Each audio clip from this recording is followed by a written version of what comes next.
Assalamualaikum Sobat Football United. Di video kali ini gue akan berbicara terkait dengan manajer interim Manchester United, Ruud van Nistelrooy, yang sebenarnya sudah pernah gue bahas di video-video sebelumnya. Yang terakhir gue pernah membahas Ruud van Nistelrooy, perannya ya. Gue ambil dari artikel The Athletic, perannya bersama dengan pelatih Manchester United yang lainnya. Kali ini gue akan fokus ke Ruud van Nistelrooy secara ringan amatiran sebagai pemain ya. Dia pernah memperkuat Manchester United dan dia membantu Manchester United memenangkan 1 gelar juara Premier League, 1 juara FA, 1 juara Piala Liga, dan 1 Community Shield sebelum akhirnya dia pindah ke Real Madrid sebagai manajer di PSV Eindhoven hanya 1 musim, membawa PSV Eindhoven menang KNVB Beker Cup ya 2022-2023 bersama dengan PSV, dan 1 gelar lagi adalah Johan Cruyff Shield di tahun 2022.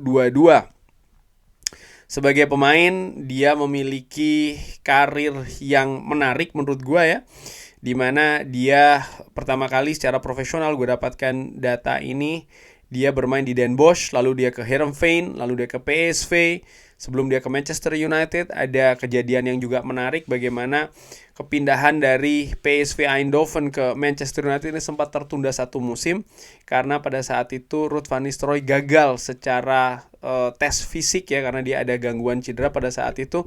Tapi Manchester United yang pada saat itu ditangani oleh Sir Alex Ferguson bersabar 1 musim untuk mendatangkan Ruud van Nistelrooy, dan ternyata kesabaran itu ya berbuah ya, karena memang Ruud van Nistelrooy menjadi striker elit yang luar biasa di waktunya di Manchester United. Tapi tidak secara lama, praktis tadi sekitar 4 tahun ya dia ini di Manchester United, atau 5 tahun.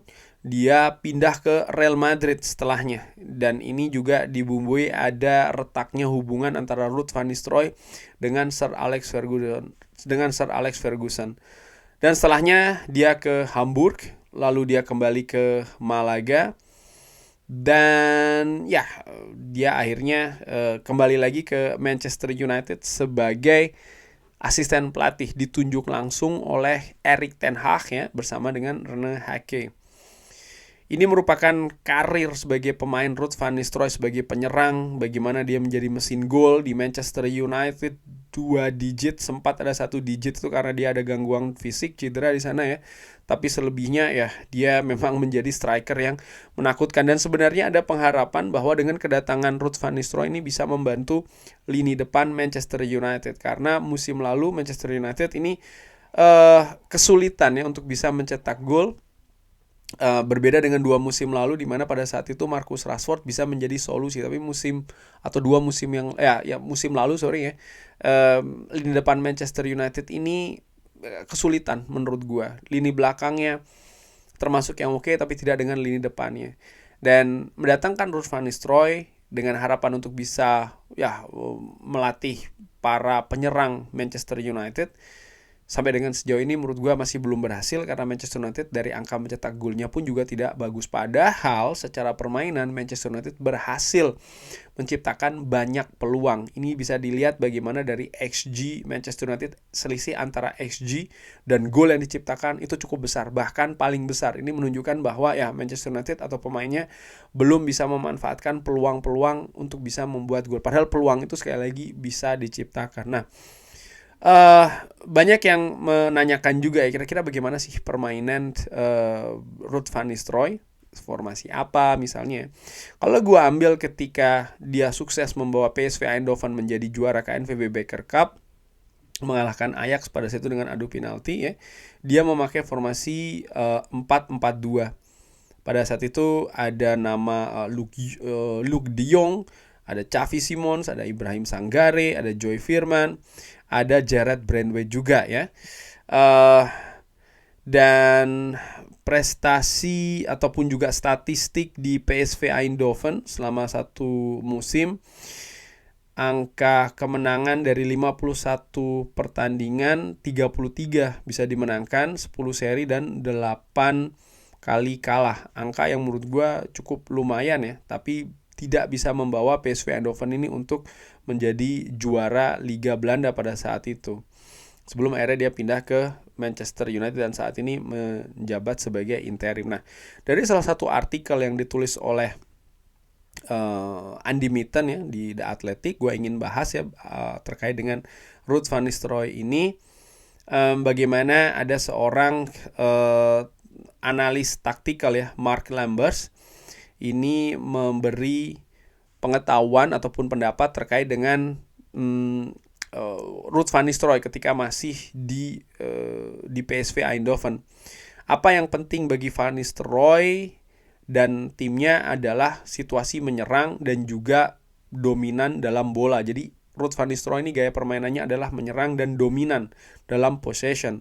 Untuk Ruud van Nistelrooy ini merupakan hal yang sangat penting, sangat ekstrim pentingnya untuk bisa mengontrol possession dan membuat Anda ini selalu lebih ya dari jumlah orang ketika menghadapi pressing dari lawan. Nah, ini menarik bagaimana gaya permainan dari Ruud van Nistelrooy ini adalah menyerang, mengontrol possession, dan mempunyai orang yang lebih di daerah pertahanan lawan.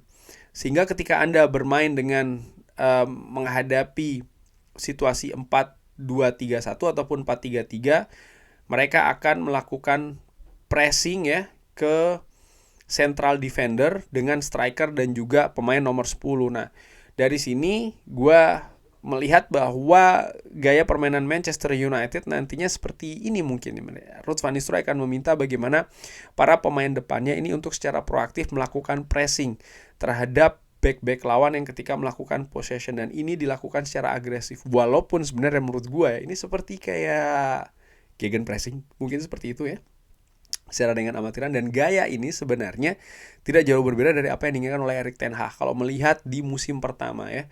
Bagaimana memang Manchester United ini diminta untuk melakukan proaktif dalam melakukan pressing yang lebih rapi. Jadi tidak pressing secara asal-asalan, tapi betul-betul pressing untuk bisa mendapatkan bola, terutama ketika pemain tim lawan ini sedang melakukan build up ataupun possession dari belakang. Di musim ini pun sebenarnya beberapa kali Manchester United berhasil melakukannya, sehingga bisa mendapatkan bola, memenangkan, dan bisa melakukan transisi yang cepat ya, counter yang cepat. Hanya saja memang pemaksimalannya nih masih belum bagus. Jadi bagaimana visinya? Anda bisa melihat bagaimana Ruud van Nistelrooy atau tim Ruud van Nistelrooy ini tentang bagaimana mengontrol pertandingan. Kalau timnya ini harus kembali 20 meter untuk bertahan, tidak ada masalah dengan dia. Ini adalah merupakan perbedaan yang cukup besar dengan mantan pelatih di PSV. Bagaimana pergantian dari Roger Smith ya, yang berubah secara total, secara agak sedikit kacau. Roger Smith ini lebih memilih formasi 4-2-2-2 untuk mengontrol. Smith ini merupakan seorang pelatih yang menginginkan pressing dengan sangat tinggi dan bermain dengan banyak tensi. Tapi ini tidak bekerja secara bagus di PSV Eindhoven. Van Nistelrooy di sisi lain menginginkan konsentrasi di dalam possession dan juga kontrol. Nah, dari sini bisa dilihat bahwa ketika Manchester United memegang bola, nampaknya tidak akan secara terburu-buru, tapi ya mereka akan melakukan possession. Ini juga merupakan pilihan ya, dan nampaknya ini yang lebih dipilih atau disukai oleh Ruud van Nistelrooy. Mereka akan melakukan pressing, mereka akan memenangkan bola, lalu setelahnya mereka akan menyerang dengan memanfaatkan possession yang lebih dominan. Mengenai Ruud van Nistelrooy lagi, ini ada Guus Peters ya, merupakan jurnalis dari Volkskrant, menulis bahwa orang-orang tahu Van Nistelrooy ini sebagai striker yang selfish, yang egois. Tapi itu apa yang dikatakan kepada kita ya, sebagai seorang manajer, dia ini lebih seperti apa dia sesungguhnya. Dia mengatakan kepada kita ya, ketika dia sebagai seorang striker, dia merupakan orang yang tidak sesungguhnya. Dia sangat egois, sangat selfish, dan fokusnya hanya membuat gol. Tapi sebagai seorang pelatih, dia bisa bekerja secara bersama, dan itu merupakan perbedaan ya, dan dia bisa melihat dalam gambar yang lebih besar lagi. Ya, ini juga mengingatkan gue bagaimana kalau tidak salah Patrice Evra ya, memperlihatkan bagaimana Ruud van Nistelrooy ketika Manchester United menang 4-0 ataupun dengan skor besar, para pemain happy. Tapi ketika dia tidak mencetak gol, Ruud van Nistelrooy ini terlihat memang sangat lesu ya, tidak terlalu happy begitu, karena dia selalu ingin untuk mencetak gol. Dia ini sangat rileks, sangat tenang, dan juga sangat easy going. Tapi itu tidak Anda lihat ketika dia menjadi seorang striker. Jadi memang kepribadian dari Ruud van Nistelrooy ini berbeda ketika dia bermain sebagai striker ataupun dia sebagai pelatih. Dari sisi permainan sekali lagi ya, Ruud van Nistelrooy ini suka para pemain sayapnya untuk bisa dalam situasi 1 lawan 1. Ketika dia berada di Old Trafford, dia melihat Cristiano Ronaldo yang masih muda, dan dia mengatakan kadang-kadang dia melakukan terlalu banyak ya, artinya mungkin dribbling atau lain-lain. Dia lari dari belakang dan juga ke depan dengan kekuatannya, dengan pace-nya dia dan juga kemampuannya dia untuk mengalahkan seorang pemain belakang. Dia selalu menjadi ancaman.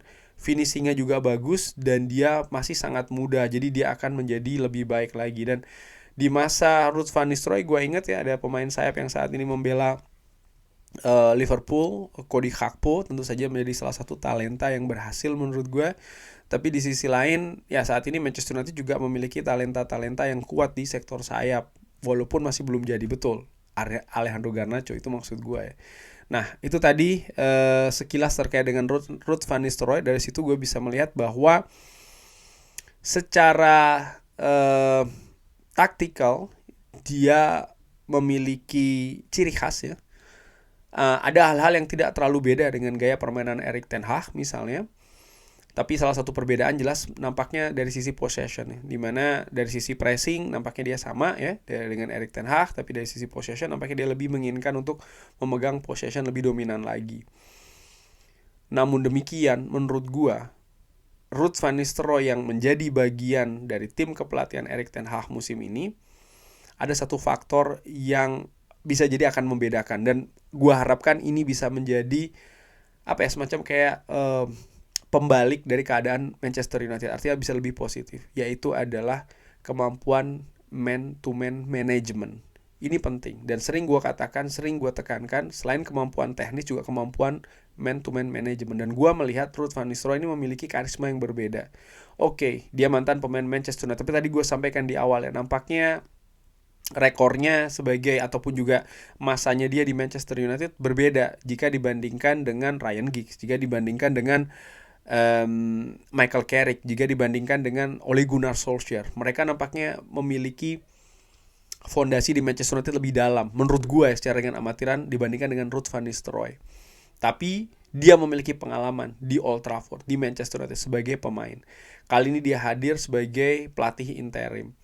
Gaya pendekatan dari Ruud van Nistelrooy menurut gue ini yang akan menjadi kekuatan besar dari Ruud van Nistelrooy. Semoga dia bisa menyatukan ya pemain-pemain di dressing room, karena ini sangat penting di situasi pergantian seperti ini, sehingga Manchester United bisa finish di posisi lebih tinggi, bisa mendapatkan hal yang 2 musim lalu selalu didapatkan, yaitu adalah trofi. Kurang lebih seperti itu. Bagaimana menurut Sobat Football United? Seperti biasa silahkan drop di kolom komen. Terima kasih sudah menyaksikan. Jangan lupa like, share, dan juga subscribe. Wassalamualaikum warahmatullahi wabarakatuh. Thank you.